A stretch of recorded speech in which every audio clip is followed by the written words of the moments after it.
Glória a Deus. Para nós é uma honra poder receber esse homem de Deus aqui, nesta casa. Amém? E poder ouvir a palavra que Deus vai colocar no coração, colocou no coração dele esta noite. Amém? Essa manhã, amém? Obrigado, pastor, mais uma vez.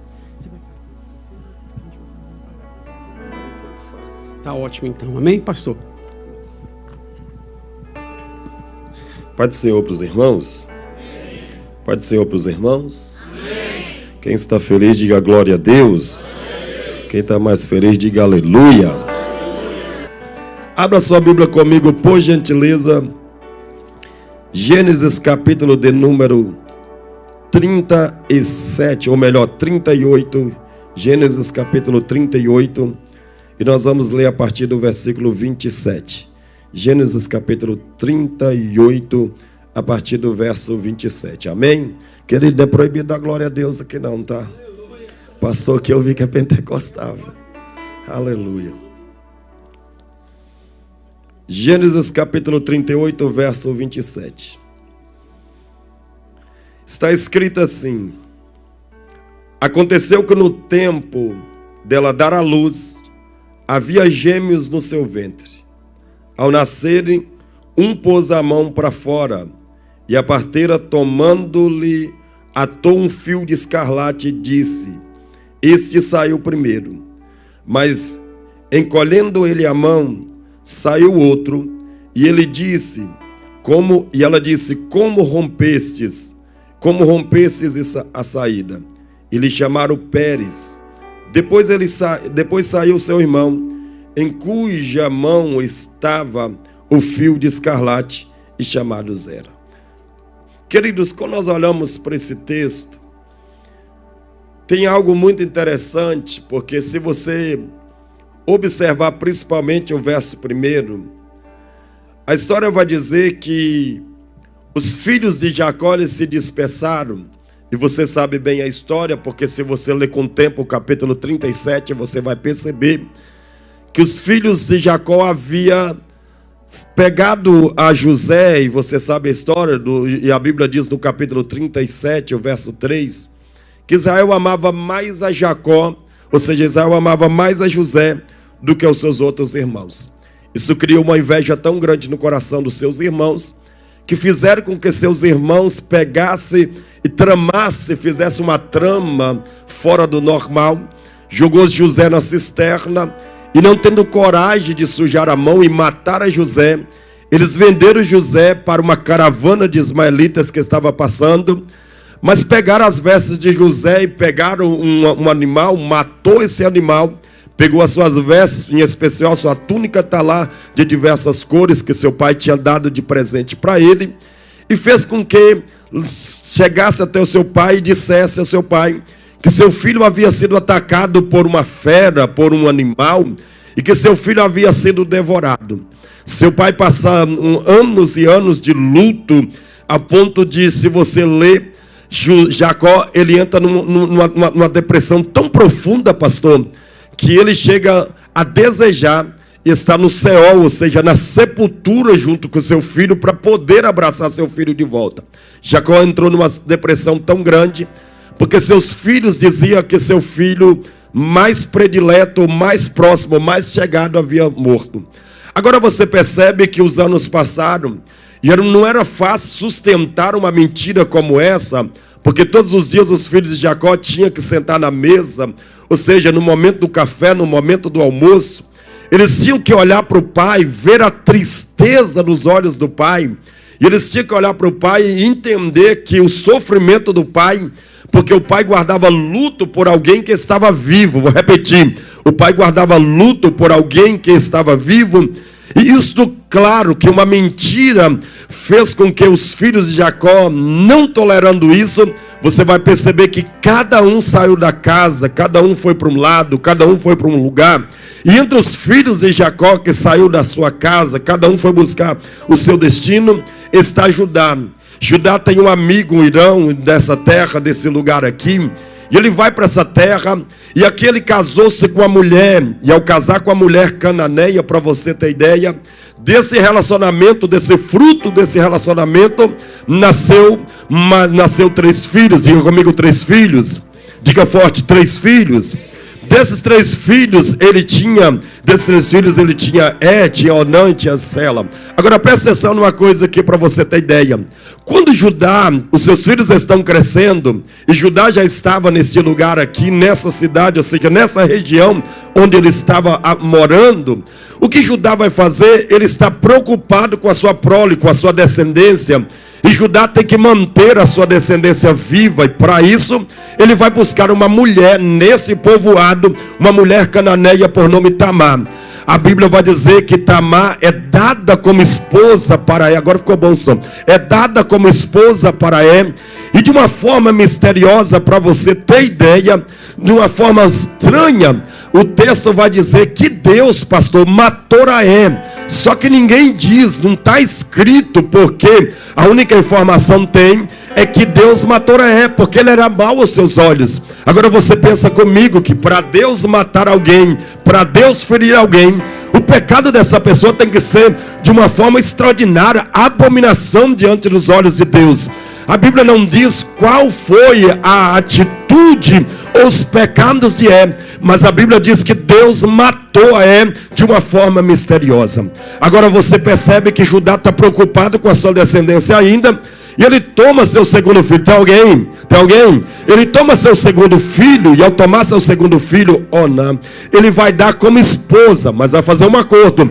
Olha, você vai tomar ela como sua esposa, você vai se relacionar com ela, mas tem um problema. Quando vocês gerarem filho, a semente que ela gerar, o filho que ela gerar, não vai ser seu filho, ou seja, será filho do seu irmão, para que a sua descendência não se perca, ou seja, para que a descendência dele continue. Agora presta atenção nisso aqui. Onã recebe isso, até casou com Tamar, mas você percebe que Onã, ele fica tão revoltado com essa situação, que como que você vai se relacionar com a sua esposa? Você vai tomar uma mulher para ser sua esposa, e você sabe que o filho que ela gerar, você não vai ter o direito da paternidade dela. Ou seja, o filho não vai ser seu, vai ser do seu irmão que nem em vida já está mais. Isso revoltou Onã de tal forma que Onã, ele fica tão revoltado que todas as vezes que ele se relaciona com Tamar, ele de uma forma, ele quando chegava no seu ato conjugal, no seu clímax, ele pegava o seu sêmen e lançava pelo chão. Passou que palavra feia, para que você vai entender. Ou seja, no ato conjugal, no clímax do seu relacionamento, ele jogava o sêmen no chão. Agora você percebe que Deus matou Onã da mesma forma que matou o seu irmão Em. Agora perceba uma coisa para você ter ideia. Você percebe que Deus mata o primeiro, matou o segundo. Mas se você perceber bem, por que Deus matou Onã? Deus mata porque existe uma coisa que Deus mais preserva na vida. Foi dita aqui nessa manhã aqui, vou repetir. Existe algo que Deus preserva com toda a força, que foi dito aqui nessa manhã, que é a família.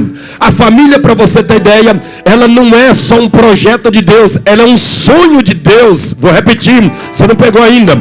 A família não é só um projeto de Deus, ela é um sonho de Deus, para você ter ideia. Por que você acha que quando Deus fez Adão e Eva e colocou no jardim do Éden, Deus não fez primeiro a igreja para depois fazer Adão e Eva? Deus primeiro fez Adão e Eva, e Deus mandou eles constituir, multiplicar. Por quê? Porque a família, ela sempre será o maior projeto e o maior sonho de Deus. Por que há tantas investidas na família? Por que o diabo quer matar os seus filhos? Por que o diabo quer arrancar você da presença? Por que o diabo quer semear divórcio? Por que o diabo quer fazer você brigar? Por que o diabo quer fazer você dormir na sala, sua esposa no quarto ou vice-versa? Por que isso? Porque ele sabe que família fraca, a igreja não subsiste, mas família forte, o inferno não pode prevalecer, porque a igreja, ela é constituída por família.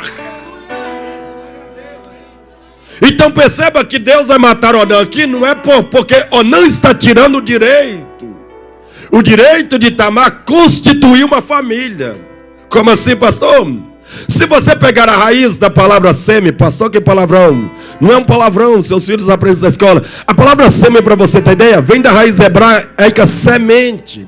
É por isso que quando Deus está falando com o homem, lá após a queda, está dizendo assim, da semente da mulher, está dizendo sêmen, da semente da mulher, suscitarei um que esmagará a cabeça do diabo. A palavra sêmen é semente, ou seja, é por isso que o homem é o reprodutor. A palavra útero, pastor, que palavra feia, não, presta atenção. Se você pegar a raiz da palavra útero, você vai entender que essa palavra significa terra fértil. Vou repetir, terra fértil, ou seja, semente na terra fértil fez você bonito desse jeito aí. No relacionamento do seu pai, ele plantou uma semente na terra fértil, você nasceu 9 meses depois bonito. Por que Deus está matando Onã? Porque Onã está tirando o direito da semente de prosseguir e dar continuidade a uma geração, a uma família. É por isso que Deus vai matar. Agora você percebe que esta família aqui, que principalmente Tamar, ela está cheia, pastor, de coisas da vida dela, de traumas da vida dela, para você ter ideia, que a morte sempre fez parte da vida dela. Você percebe que ela perde o primeiro esposo, a morte bateu na sua casa. Você percebe que ela perde o segundo esposo, a morte também bateu na sua casa. E se você acha que a morte abandonou ela, anos depois, ela recebe um comunicado na sua casa, que seu sogro Judá descobriu que ela está grávida, descobriu que ela se relacionou com alguém, não sabendo que ela é ele mesmo, descobriu e mandou dizer para ela que ela vai ser apedrejada, ela vai ser, a morte virá sobre a vida dela.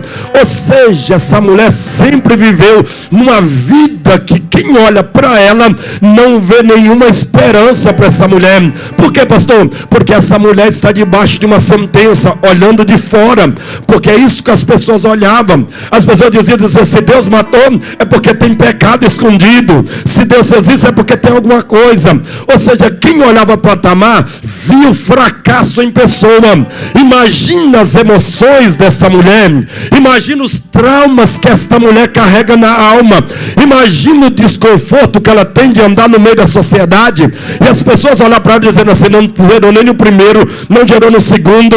Imagina as pessoas olhar para ela e dizer assim, a morte sempre esteve perseguindo ela. Imagina quem queria ter um relacionamento com Tamar, quem é que queria ser a terceira vítima, irmão? Quem é que queria ser a terceira vítima? Ninguém queria se relacionar, porque se Deus matou o primeiro, matou o segundo, provavelmente todo mundo ficava com medo de se relacionar para não ser a terceira vítima. Mas presta atenção numa coisa, olhando para esse quadro de Tamar, talvez seja o seu quadro nessa manhã aqui. Talvez você está vivendo um fracasso, de fracasso em fracasso, de derrota em derrota, nada dá certo, você tenta, não dá certo, você faz todo o esforço, não dá certo. Mas eu vim como profeta nesse altar dizer para você, vou repetir, você não pegou ainda, eu vim como profeta nesse altar dizer para você, o Deus que cuida dessa igreja vai alterar o seu destino. Não pegou, não, vou repetir, o Deus que cuida dessa igreja vai alterar o teu destino. Tem coisa boa de Deus vindo para a tua vida, tem novidade de Deus vindo para a sua casa, para a sua história. Sacode essa pessoa que está do teu lado e diga assim, tem coisa nova vindo para você. Não, sacode ele, seja profeta para ele. Diga, tem coisa nova de Deus vindo para você.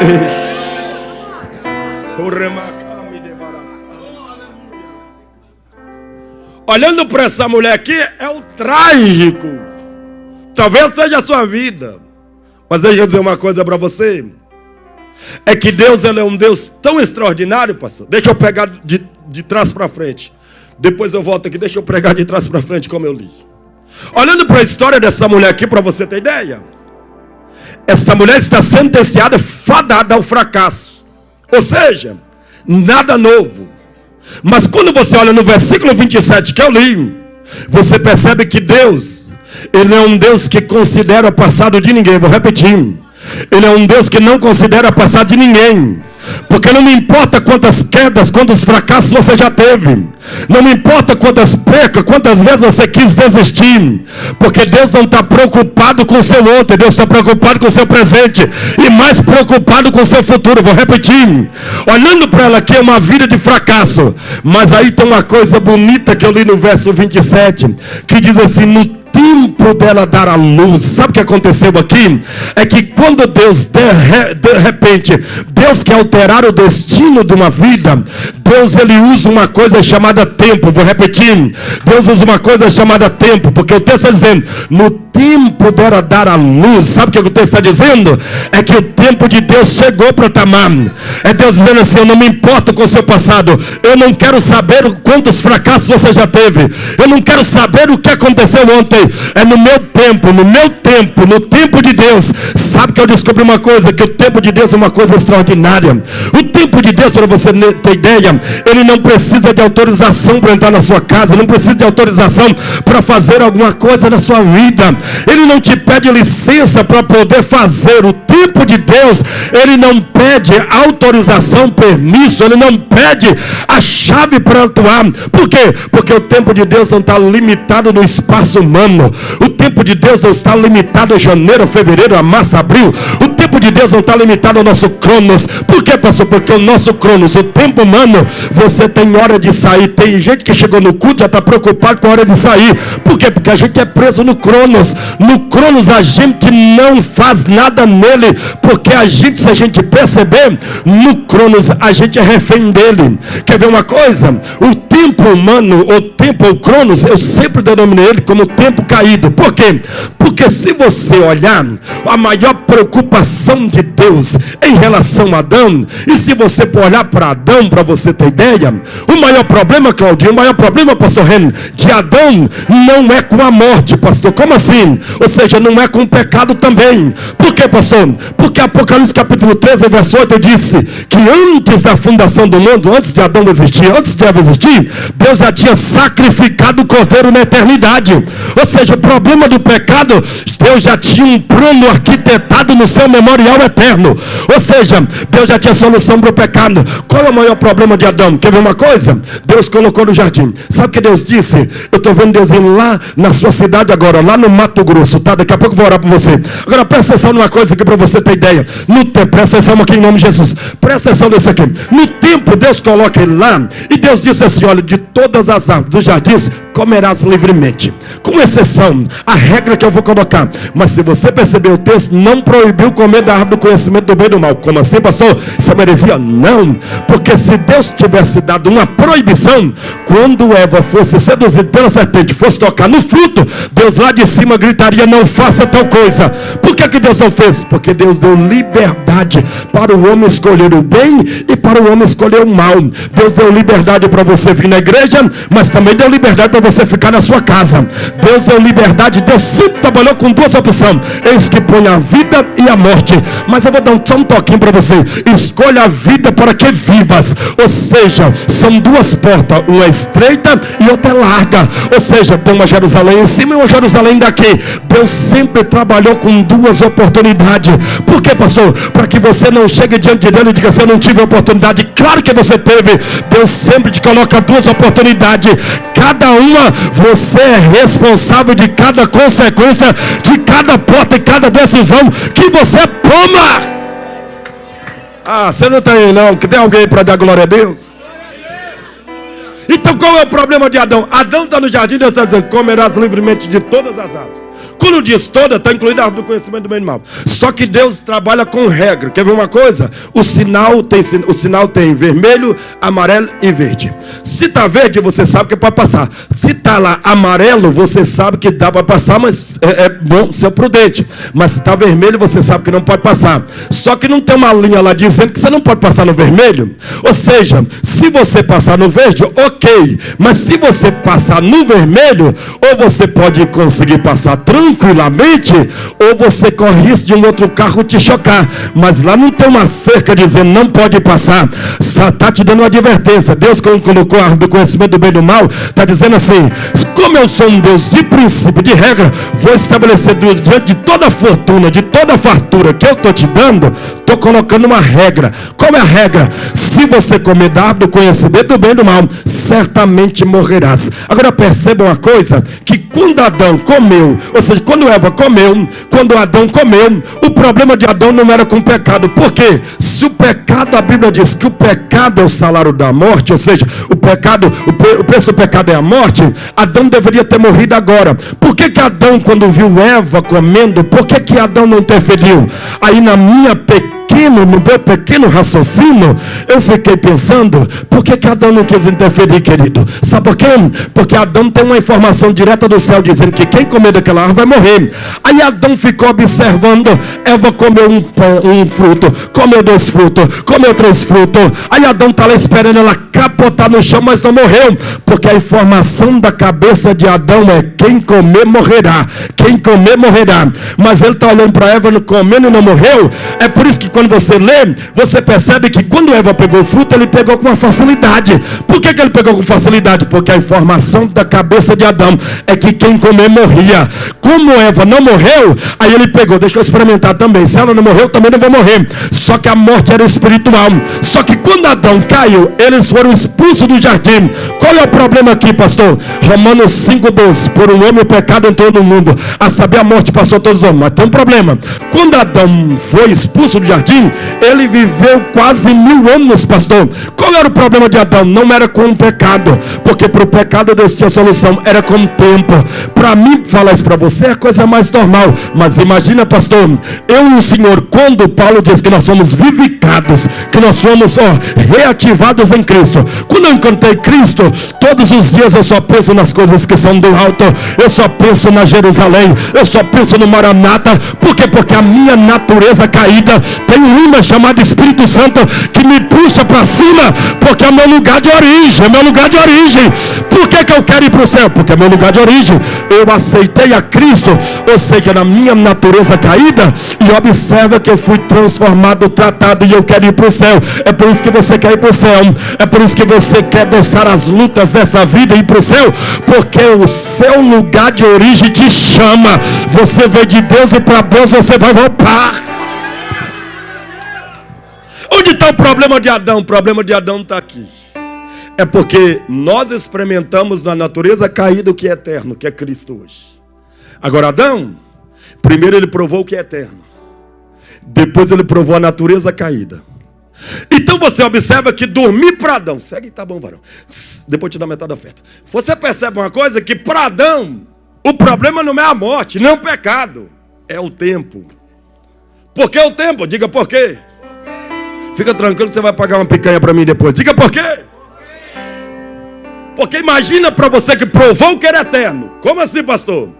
Porque o texto diz, no ciclo de 24 horas, todos os dias, Deus comparecia no jardim, e Adão só tinha olhos para Deus, porque ambos compareciam, desfrutavam do esplendor. Não era uma manifestação como está tendo aqui, era a própria presença de Deus que descia e se relacionava com Adão. Não era um culto que a gente sente, não, era um culto que Deus descia, falava face a face com ele.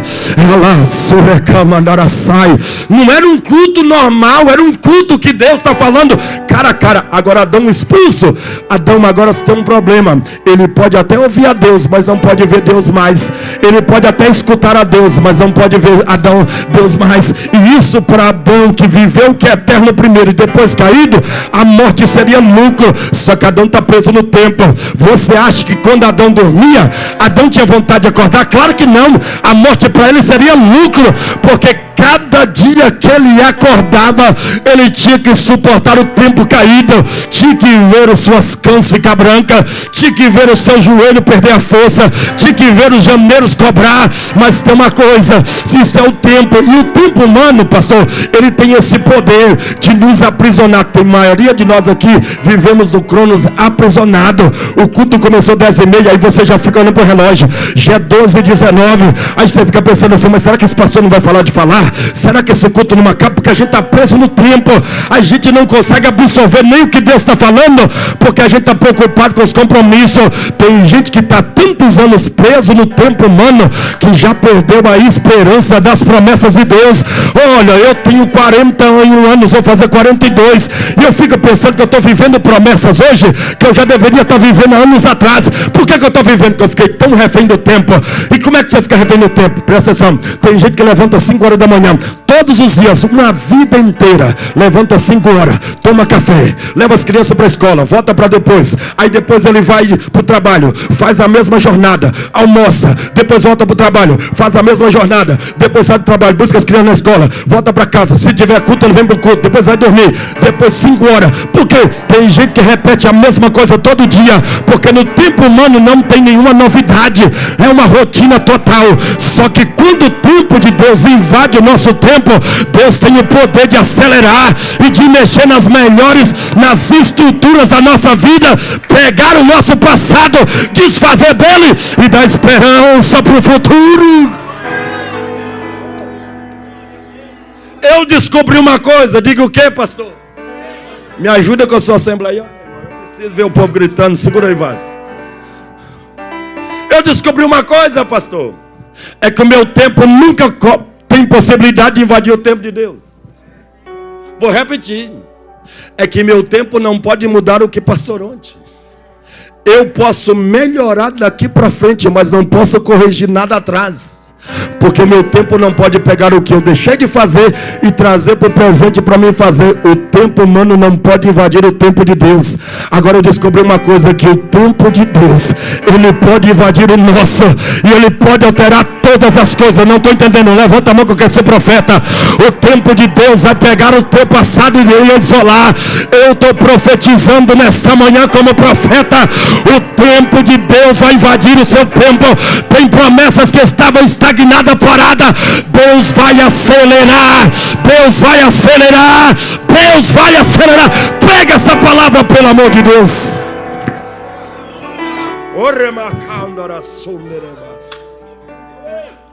Ai, tem alguém, irmão? Tem alguém ou não? Aqui está claramente o tempo de Deus chegando para Tamar, e no tempo dela dar a luz. Porque quando o tempo de Deus entra, Deus promove restituição. Não, vou repetir. Quando o tempo de Deus entra, Deus promove restituição. Porque o texto está dizendo que no tempo dela dar a luz, ela estava esperando gêmeos.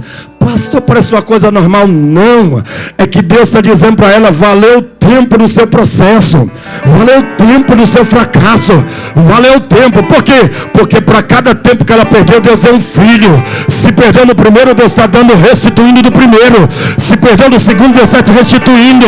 O que Deus está dizendo? Que quando chegar o tempo dele na tua vida, a restituição de Deus na tua vida vai ser em dobro, vai ser em dobro. Pega essa palavra que é profecia para alguém. Vai ser em dobro. No tempo dela dar luz, ela está gerando 2. É Deus dizendo assim: o tempo da restituição chegou, pastor. Quando chegar o tempo da restituição de Deus, Deus vai mudar todo o arsenal, toda a história, até o arsenal, até as armas de guerra que Deus te deu, Deus vai mudar ela, porque Deus vai elevar a sua patente. Eu conheço a tua vida, eu sei o quanto você tem remado, eu sei o quanto você cuida disso, como você cuida dos seus filhos, porque depois da sua família, o mais importante é a igreja. Tem gente que já passou aqui e te feriu, tem gente que já te disse que era amigo, mas foi embora. Mas eu te digo nessa manhã, eu só estou tirando quem não somava, porque no tempo certo eu vou te conectar a pessoas certas, pessoas que vão te ajudar a carregar e gerar o propósito. Prepara, porque está vindo um tempo em 2023 que você vai vai ficar espantado com o que eu vou começar a fazer em 2023. Vai ter que aumentar os cultos, vai ter que fazer 2, 3 cultos no domingo, vai ter que fazer culto 2 no meio de semana, vai ter que aumentar os cultos, porque eu estou acelerando os projetos que estavam parados. Eu estou conectando pessoas certas ao seu caminho. Assim diz o Senhor para ti nesse lugar aqui hoje.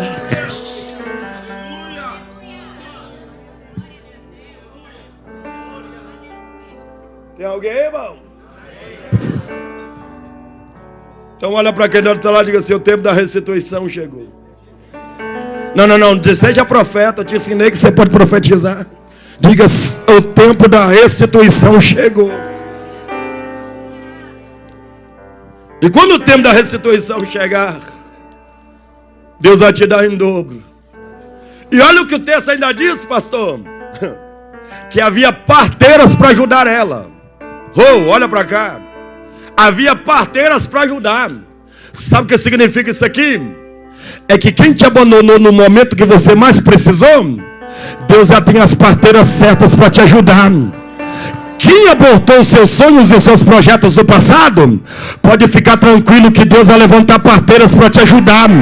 E as parteiras que Deus vai enviar para aqui para te ajudar, elas não vão ser abortistas, elas não vão abortar. Não pegou não, vou repetir.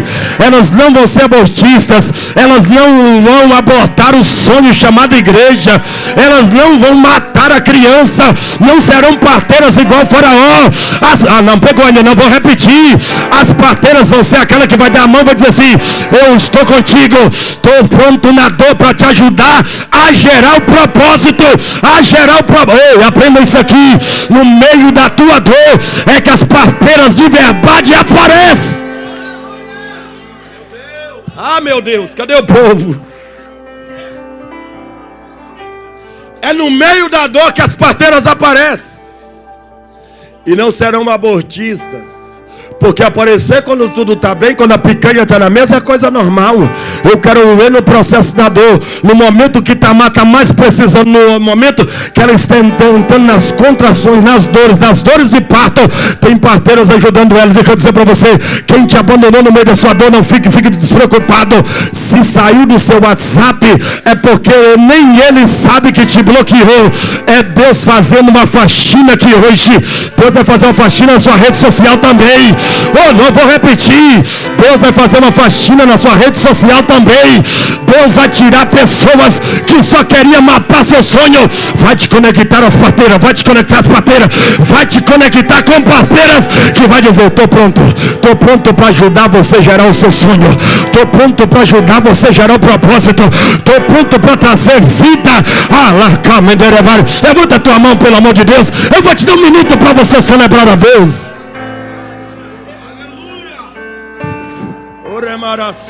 Isso, adora a Deus aí.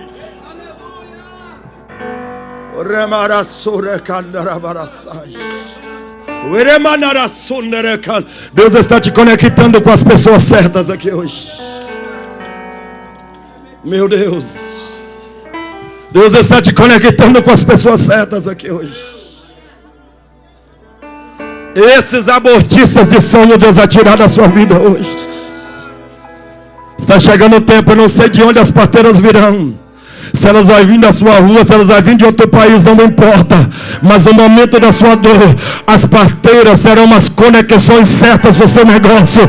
Eu quero dizer para você que é empresário, Deus já está falando com conexões certas. Se prepara, porque o ano de 2023 você vai ter tanto dinheiro, que você vai ajudar a edificar a casa para o Senhor. Meu Deus. Quem me dá mais 5 minutos para me acabar? 5, 10, 15, daí até uma passar. Olha para quem nasceu lá e diga assim: as conexões certas estão vindo. Não seja profeta, querido, você está com sono ainda. Diga: as conexões certas estão vindo. O rebarasunderebarabas. Depois que as parteiras apareceram, olha o que o texto vai dizer ainda. E nasceram 2. Só que um foi esperto, meu pastor. Colocou a mão para fora. A parteira entendeu que o que tinha colocado a mão para fora era o primeiro. Meu Deus, devo falar isso? Deixa eu te contar um negócio.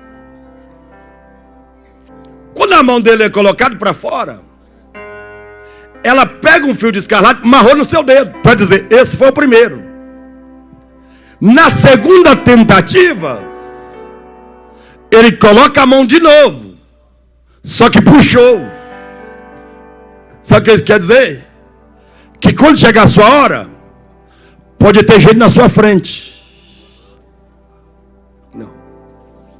Que quando chegar a sua hora, pode ter gente melhor do que você, com condição melhor do que a sua, com possibilidade melhor do que a sua. Mas quando você chegar a sua hora, Deus vai criar uma situação que o seu tempo vai chegar e ninguém vai fechar a porta que abriu. Vou repetir, ninguém vai fechar a porta que abriu, porque a porta que Deus abre para você, ela tem o teu nome, tem o seu endereço, ela tem sua digital. Pega essa palavra, pelo amor de Deus. Aí quando colocou a mão, ele puxou. Aí ele descobriu uma coisa. É que no processo, pastor, da gestação, acontece duas coisas. As mulheres vão entender isso melhor do que eu. Acontece duas coisas. Quando chega o tempo de dar à luz, se nascer fora do tempo, ou é prematuro, ou pode acontecer um aborto. Na maioria das vezes acontece um aborto, e não uma situação de uma criança nascer prematura. Agora, quando chega o ciclo dos 9 meses, se a criança não nasce, o próprio ventre, porque está no corpo da mulher, o próprio ventre vai criar uma situação para expulsar a criança para fora. Entendeu não? A igreja é um grande útero, irmão. Todo mundo aqui está sendo gerado para um propósito. Não, você não está aqui não, mas você deve estar pensando, ou você está pensando em qualquer coisa, menos do culto. Vou repetir, eu estou te dando uma revelação do céu. Pastor, mas você não está profetizando? Não. Profeta de ofício não precisa dizer assim, diz o Senhor. A própria palavra é uma profecia que está sendo entregada para você. A igreja, pastor, para é um grande útero. Todo mundo aqui está sendo gerado. E quando você está aqui, propósitos estão sendo colocados no seu DNA. O seu código espiritual, Deus está colocando talentos, dons, Deus está colocando propósito, Deus está colocando destino. Não, você não pegou ainda. Deus está colocando propósito, Deus está colocando talento, Deus está te habilitando. Você não é obra da casualidade do relacionamento de uma noite do seu pai. É Deus que colocou você aqui para dizer, estou te gerando porque tem algo tão poderoso. Tem vidas que dependem da sua para conhecer o poder de Deus.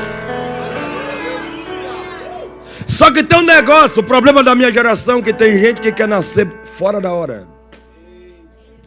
E o problema de quem nasce fora da hora, não respeita princípios, não tem submissão, não respeita a autoridade pastoral, não respeita a liderança pastoral, não respeita líderes que o pastor levanta, porque são verdadeiros prematuros que não cresceram ainda. Agora deixa eu dizer uma coisa, o problema de quem nasce fora do tempo, você pode até começar bem, mas corre risco de morrer no meio do caminho, porque não recebeu os códigos corretos, não recebeu a informação correta para você nascer saudável, crescer saudável e viver saudável.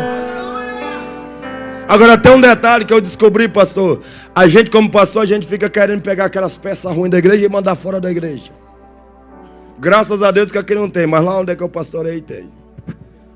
A gente quer pegar aqueles crentes tribulados e jogar tudo para fora da igreja. Só que um dia o Espírito Santo falou comigo, não, a igreja é minha, sou eu que gero, e o que não presta, fica tranquilo que o próprio vento expulsa para fora. Entendeu não? Não precisa ficar preocupado com quem está levantando contra a liderança. Só fica observando que daqui a pouco Deus encarrega de pôr para fora. Você não tem uma caneta na mão para dar carta de despejo para ele, não. É o céu que encarrega com esse tipo de pessoa. É por isso que Deus te trouxe nessa manhã. Só os que Deus queria nessa manhã. Deus poderia ter lotado essa igreja, mas atendeu a sua voz. Quem escuta a sua voz, quem entende a unção de Deus, quem respeita a unção, quem respeita o seu pastorado. É por isso que você veio aqui, porque Deus só veio te dizer: você está no processo certo. Deus vai fazer algo espetacular para a sua vida. E para encerrar, quando ele nasceu primeiro, aí tem Pérez. E Pérez é algo extraordinário. Toca o mais alto aí, varão. Aí Pérez tem algo extraordinário. Porque na hora que Pérez viu a oportunidade, ele não ficou esperando pelo irmão. Presta atenção nisso aqui.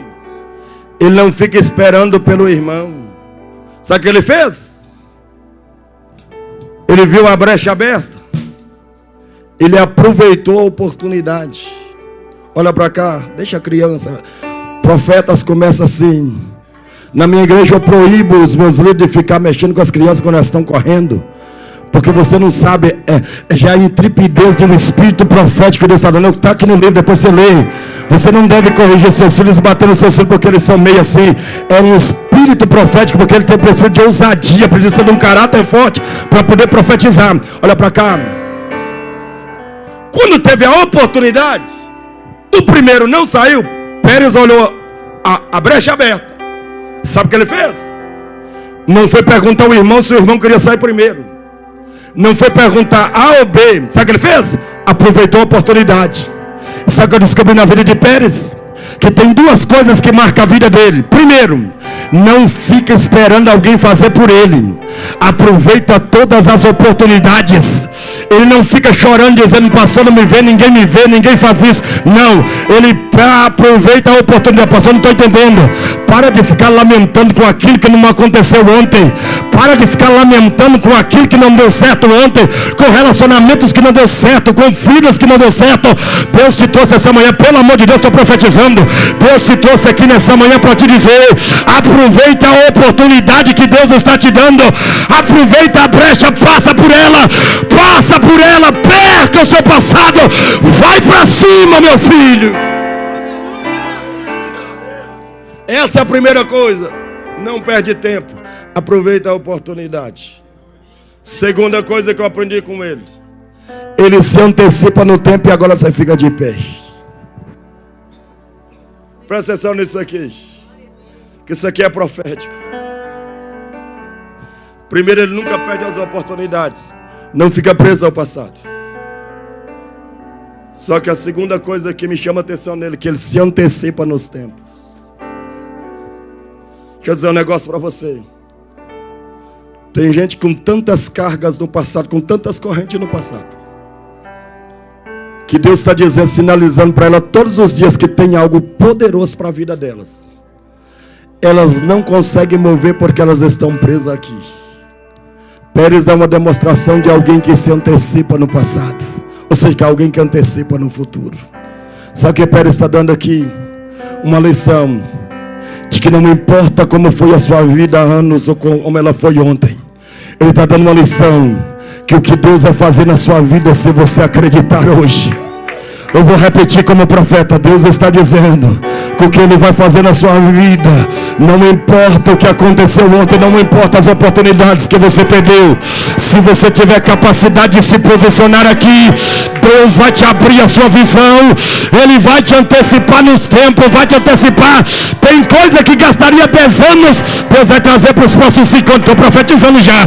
Tem coisa que gastaria 5, Deus vai trazer para 2 anos, para 1 ano. Eu profetizo, Deus vai pegar nas tuas mãos essa manhã. Ele vai te antecipar nos tempos. E o que é antecipar no tempo, pastor? Quer ver uma coisa? Se você pega o Mateus capítulo 1, lá está dizendo: Jacó gerou Judá, e Judá de Tamar gerou Pérez. Ah, você não está no cu não, pelo amor de Deus. Você não está no cu, não. Vou repetir, eu estou tirando uma profecia aqui. Lá está escrito, e Jacó gerou Judá. E Judá de Tamar gerou Pérez. Sabe o que está dizendo? O que Deus vai fazer na tua vida aqui vai comprometer o destino da sua família. Vou repetir. O que Deus vai fazer na tua vida aqui hoje vai comprometer o destino dos seus filhos. Seus filhos serão produtores. Seus filhos serão pastores. Seus filhos serão cheios da presença de Deus. Eu profetizo nessa casa que algo sobrenatural. Oh, adore a Deus se você puder. Com permissão do pastor, eu queria orar por você bem rápido. 5 minutos nós já acabamos. Sai do teu lugar que eu quero orar por você.